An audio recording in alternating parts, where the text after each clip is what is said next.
₹24,45,131ના કાપડ ચીટિંગના ગુનામાં છેલ્લા 3 વર્ષથી નાસ્તા ફરતા આરોપીને સુરત શહેર ક્રાઇમ બ્રાન્ચે ઝડપી પાડ્યો।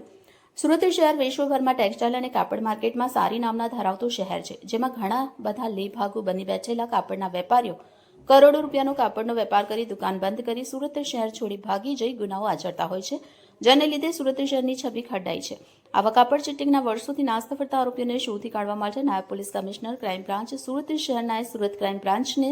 સૂચના આપી, જે અન્વયે સુરત ક્રાઇમ બ્રાન્ચની અલગ અલગ ટીમો વર્કઆઉટમાં રહેતી હોય છે। દરમિયાન વાહન ચોરી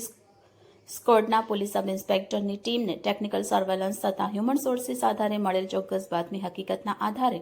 લાખો રૂપિયાના કાપડ ચીટિંગના છેલ્લા 3 વર્ષથી નાસ્તા ફરતા આરોપી અશોક બદ્રીપ્રસાદ શર્માને સુરત શહેર સરદાર માર્કેટ વિસ્તારમાંથી ઝડપી પાડી કાયદેસરની કાર્યવાહી હાથ ધરી છે।